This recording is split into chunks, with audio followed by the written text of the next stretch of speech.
नमस्कार बच्चों। कक्षा नौवीं के जाबिर हुसैन जी द्वारा लिखित सांवले सपनों के याद के दूसरे वीडियो में आपका हार्दिक स्वागत है। पिछली वीडियो में हमने जाबिर हुसैन जी के लेखन के बारे में और उनके जीवन परिचय को पढ़ा था। इसका पाठ प्रवेश पढ़ा था कि सालिम अली की शव यात्रा को देखते हुए उनको याद करते हुए यह व्यक्ति चित्र प्रस्तुत किया गया है। फिर हमने एक खंड पढ़ा था उनके जीवन के बारे में और उनके प्रभाव के बारे में। उनको वर्ड वॉचर कहा जाता था और उनकी सहपाठी तहमीना उनकी जीवन साथी थी। अब इसके बाद शेष भाग आज से। अपने लंबे रोमांचकारी जीवन में ढेर सारे अनुभवों के मालिक सालिम अली एक दिन केरल की साइलेंट वैली को रेगिस्तानी हवा के झोंकों से बचाने का अनुरोध लेकर चौधरी चरण सिंह जी से मिले थे। वे प्रधानमंत्री थे। वे मतलब चौधरी चरण सिंह जी। चौधरी साहब गांव की मिट्टी पर पड़ने वाली मिट्टी की पहली बूंद का असर जानने वाले नेता थे। पर्यावरण के संभावित खतरों का जो चित्र सालिम अली ने उनके सामने रखा उसने उनकी आंखें नम कर दी थी। अनुरोध मतलब प्रार्थना और नम मतलब गीली। अब इस पैराग्राफ का अर्थ ये है कि चौधरी चरण सिंह जी जो प्रधानमंत्री थे उनके सामने सालिम अली जी ने पर्यावरण के संभावित खतरों को प्रस्तुत किया था। उन्होंने बताया था कि केरल की साइलेंट वैली में रेगिस्तानी के गर्म हवा जो आ रहे हैं उससे नुकसान हो सकता है और उन्होंने और बातें उसके बारे में बताई। मतलब कि सालिम अली जी पर्यावरण के प्रति इतने संवेदनशील थे कि उन्होंने इस समस्या को प्रधानमंत्री जी तक रखा और प्रधानमंत्री इतने उनसे प्रभावित हुए और पर्यावरण के प्रति असंवेदनशीलता को देख करके या पर्यावरण के प्रति कष्टों को देख करके, आने वाली समस्याओं को देख करके उनकी आंखें नम हो गई थी। पहली बूंद का असर जानने वाले नेता मतलब बहुत नज़दीकी से उसको समझने वाले थे। आज सालिम अली नहीं हैं, चौधरी साहब भी नहीं हैं। कौन बचा है जो अब सौंधी माटी पर उगी फसलों के बीच एक नए भारत की नींव रखने का संकल्प लेगा। सौंधी मतलब सुगंधित। कौन बचा है जो अब हिमालय और लद्दाख की बर्फीली ज़मीनों पर जीने वाले पक्षियों की वकालत करेगा। कहते हैं कि आज वो दोनों नहीं हैं, लेकिन उन दोनों ने जो पर्यावरण के लिए कार्य किए हैं वो हमेशा याद किए जाएंगे। और ये भी बताया कि अब जब वो दोनों नहीं हैं तो पक्षियों की वकालत कौन करेगा। सालिम अली ने अपनी आत्मकथा का नाम रखा था फॉल ऑफ ए स्पैरो। मुझे याद आ गया, D.H. लॉरेंस की मौत के बाद लोगों ने उनकी पत्नी फ्रीडा लॉरेंस से अनुरोध किया कि वह अपनी पति के बारे में कुछ लिखें। सालिम अली ने अपनी एक आत्मकथा लिखी थी जिसका नाम था फॉल ऑफ ए स्पैरो। अब लेखक बता रहे हैं कि मुझे एक घटना और याद आ गई कि अंग्रेजी के बहुत बड़े एक उपन्यासकार हुए हैं, अंग्रेज में एक बहुत बड़े पर्यावरणविद हुए हैं, D.H. लॉरेंस। इसी तरीके से उनका जीवन था, सालिम अली की तरह से ही। तो एक बार जब उनकी मौत के बाद उनकी पत्नी फ्रीडा लॉरेंस से अनुरोध किया गया कि अपने पति के बारे में कुछ बताएं। फ्रीडा चाहती तो ढेर सारी बातें लॉरेंस के बारे में लिख सकती थी, लेकिन उसने कहा, मेरे लिए लॉरेंस के बारे में कुछ लिखना असंभव सा है। मुझे महसूस होता है कि मेरी छत पर बैठने वाली गौरैया लॉरेंस के बारे में ढेर सारी बातें जानती हैं। मतलब कि उन्होंने ये कहा कि उन्होंने इतना पक्षियों के लिए किया है कि पक्षी खुद अपनी मूक भाषा से उसको बता सकते हैं। यह सालिम अली जी का चित्र है। मुझसे भी ज़्यादा जानती हैं। वो सचमुच इतना खुला खुला और सादा दिल आदमी मुमकिन है लॉरेंस मेरी रगों में, मेरी हड्डियों में समाया हो, लेकिन मेरे लिए कि कठिन है उसके बारे में अपने अनुभवों को शब्दों का जामा पहचाना। शब्दों का जामा पहनाना, शब्दों का रूप देना मुमकिन, संभव। वो ये कह रही थी कि बहुत ही खुले दिल के आदमी थे, सादा दिल के आदमी थे, वो मेरे रग रग में समाये हुए, लेकिन उनके अनुभवों को मैं शब्द नहीं दे सकती। मुझे यकीन है कि मेरी छत पर बैठी गौरैया उसके बारे में और हम दोनों ही के बारे में मुझसे ज़्यादा जानकारी रखती हैं। जटिल प्राणियों के लिए सालिम अली हमेशा एक पहेली बने रहेंगे। जटिल मतलब मुश्किल, मुश्किल प्राणी मतलब अलभ्य प्राणी। बचपन के दिनों में उनकी एयर गन से घायल होकर गिरने वाली नीले कंठ की वह गौरैया सारी जिंदगी उन्हें खोज के नए नए रास्तों की तरफ ले जाती रही। हुआ ये था कि बचपन में ये एयर गन से खेल रहे थे, उससे गोली लग कर के एक गौरैया गिर गई थी और उसी के बाद इन्हें पक्षियों के प्रति प्रेम हुआ था और इतने बड़े पर्यावरणविद बने। जिंदगी की ऊंचाइयों में उनका विश्वास एक क्षण भी डिगा नहीं। वे लॉरेंस की तरह नैसर्गिक जिंदगी का प्रतिरूप बन गए थे। नैसर्गिक जिंदगी, स्वाभाविक जिंदगी, प्रतिरूप मतलब बिल्कुल उसी का रूप। सालिम अली प्रकृति की दुनिया में एक टापू बनने की बजाय अथाह सागर बनकर उभरे थे। टापू क्या होता है? छोटा होता है लेकिन ऊंचा होता है।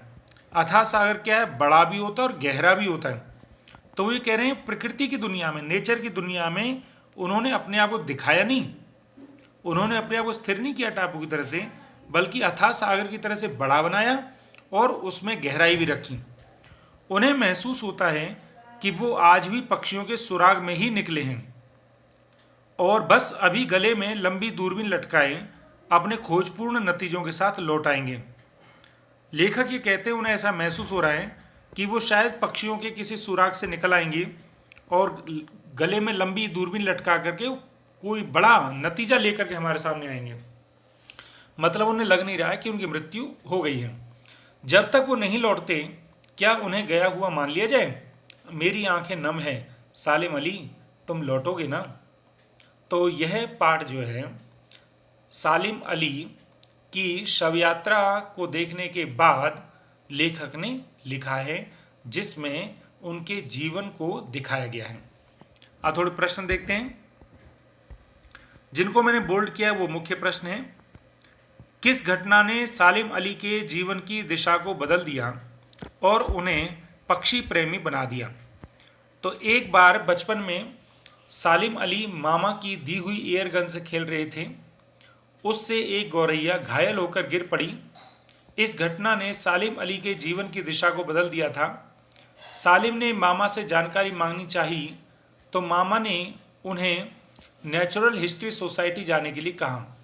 वहाँ से उन्हें गौरैया की पूरी जानकारी मिली।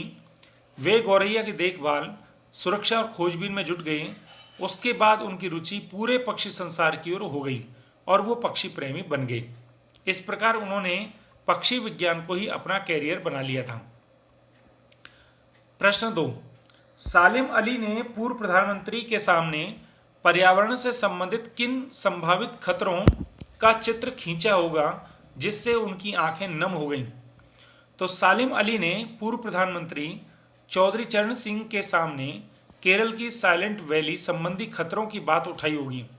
उस समय केरल पर रेगिस्तानी हवा के झोंकों का खतरा मंडरा रहा था। वहाँ का पर्यावरण प्रदूषित हो रहा था। प्रधानमंत्री को वातावरण की सुरक्षा का ध्यान था। इस बारे में सोच करके उनकी आंखें नम हो गई होंगी। लॉरेंस की पत्नी फ्रीडा ने ऐसा क्यों कहा होगा कि मेरी छत पर बैठने वाली गौरैया लॉरेंस के बारे में ढेर बातें जानती थी? क्योंकि वो जानती थी कि लॉरेंस को गौरैया से बहुत प्रेम था। वे अपना काफ़ी समय गौरैया के साथ बिताते थे और गौरैया भी उनके साथ एक मित्र जैसा व्यवहार करती थी, इसलिए उन्होंने ऐसा वाक्य कहा। अगला है आशय स्पष्ट करें। आशय का अर्थ है उसका मीनिंग स्पष्ट करें, उसमें छुपी हुई भावना को स्पष्ट करें। वे लॉरेंस की तरह नैसर्गिक जिंदगी का ही प्रतिरूप बन गए थे। तो आप ये बताओगे कि वो लॉरेंस की तरह ही प्रकृति प्रेमी थे, उनके मन में उन्हीं प्रकृति की उसी तरह से जिज्ञासा थी, उसी की भांति मतलब लॉरेंस की भांति ही वो अपना जीवन प्रकृति के लिए समर्पित कर चुके थे। इसीलिए ऐसा कहा है कि वो नैसर्गिक जिंदगी का प्रतिरूप बन गए थे। अगला है, कोई अपने जिस्म की हरारत और दिल की धड़कन देकर भी उसे लौटाना चाहे तो वह पक्षी अपने सपनों के गीत दोबारा कैसे गा पाएगा। तो इसका अर्थ यह है कि उन जैसा कोई प्रकृति प्रेमी नहीं हो सकता। सलीम अली रूपी पक्षी मौत की गोद में सो चुके थे। अब अगर कोई उन्हें अपने दिल की धड़कन भी दे दे और दिल भी दे दे तो भी वो पक्षी उस तरीके से अपने जीवन में नहीं आ सकते। अर्थात कोई भी मृत व्यक्ति को कोई जीवित नहीं कर सकता। सालिम अली प्रकृति की दुनिया में एक टापू बनने के बजाय अथाह सागर बनकर उभरे थे। ये प्रश्न के उत्तर मैं आपको वैसे भी दे दूंगा। सालिम अली प्रकृति के खुले संसार में खोज करने के लिए निकले थे। उन्होंने स्वयं को किसी सीमा में कैद नहीं किया था। टापू बंधन और सीमा का प्रतीक है और सागर असीम है। उसी प्रकार सालिम अली भी बंधन मुक्त होकर खोज करते थे। उनकी खोज की कोई सीमा नहीं थी, इसीलिए ऐसा कहा है। प्रश्न अगला, इस पाठ के आधार पर लेखक की भाषा शैली की 4 विशेषताएं बताइए। तो इसमें उर्दू, तद्भव और संस्कृत शब्दों का मिश्रण है।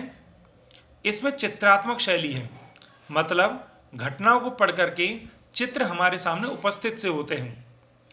इसमें सीधे सीधे वाक्यों का प्रयोग नहीं किया गया है, कहीं कहीं पर जटिल वाक्य हैं। और इसमें अलंकार पूर्ण भाषा है, कहीं पर उपमा है, कहीं पर रूपक है। सांवले सपनों की याद शीर्षक की सार्थकता पर टिप्पणी कीजिए कि यह पाठ का शीर्षक सही है। तो सालिम अली अनन्य प्रकृति प्रेमी थे। प्रकृति और पक्षियों के प्रति उनके मन में हमेशा जिज्ञासा थी। वो एक वर्ड वाचर थे। वो घूमते रहते थे। लंबी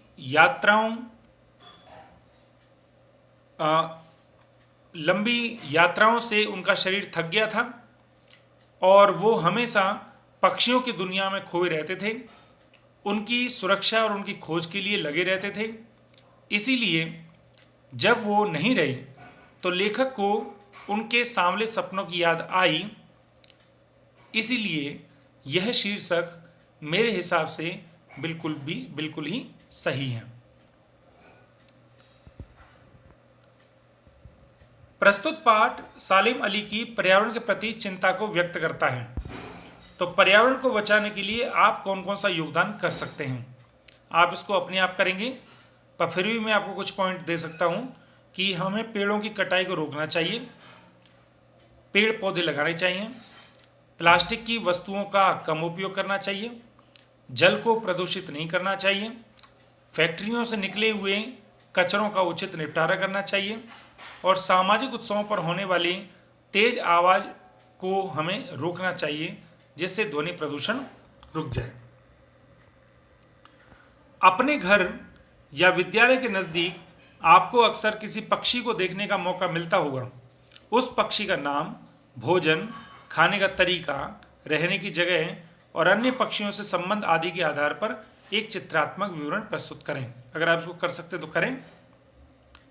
आपकी और आपके सहपाठियों की मातृभाषा में पक्षियों से संबंधित बहुत लोकगीत होंगे। इन भाषाओं के लोकगीतों का एक संकलन तैयार करें। आपकी मदद के लिए एक लोकगीत यहाँ पर दिया गया है। अरे अरे श्यामा चिरैया झरोख वे मति बोलहु, मोरी चिरई अरे मोरी चिरई सिर की भीतर बन जरवा, जगाई लई आवो मनाई लई आवो, कवने बरन उनकी सिर की कवने रंग बरदी, बहिनी कवने बरन बरिंजवा जगाई ले आई मनाई ले, जरद बरन उनकी सिर की उजले रंग बरदी, संवर बरन बनी जरवा जगाई ले आवो मनाई ले आवो। तो इसको आप कॉपी में लिखेंगे नहीं। अगर आपके लोकगीत में कोई ऐसा गीत है जिसमें पक्षियों के बारे में बताया गया है तो आप उसको लिखें, अन्यथा इस प्रश्न को छोड़ दें। विभिन्न भाषाओं में प्राप्त पक्षियों से संबंधित लोकगीतों का चयन करके संगीतात्मक प्रस्तुति दें। अगर इस तरह की कोई आप प्रस्तुति कर सकते हैं तो उसको सीसीए के कार्यक्रम में आप प्रस्तुत करें।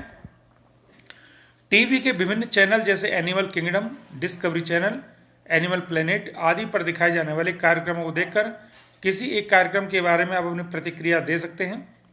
और एनसीईआरटी का एक श्रव्य कार्यक्रम है डॉक्टर सालिम अली, ये मैं आपको लिंक में भेज दूंगा, आप इसको देखेंगे। ये कठिन शब्द हैं, ये मैंने आपको बता दिए हैं।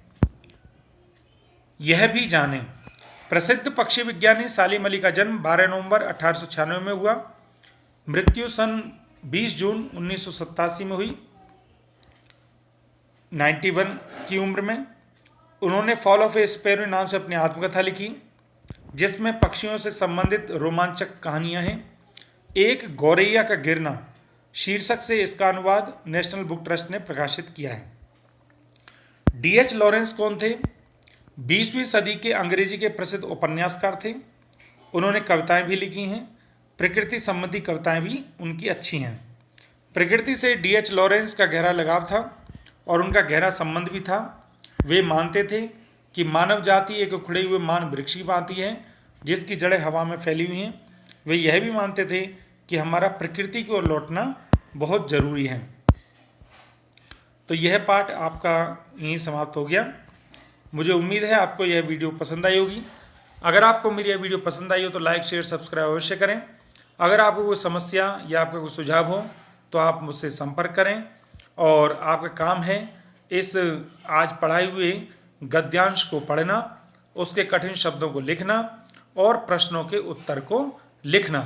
प्रश्नों के उत्तरों को एक साथ नहीं लिखेंगे, मैं आपको इसको अगले 1-2 दिन में और आपको इसको लिखित रूप में दे दूंगा, आप उस हिसाब से इनको करेंगे।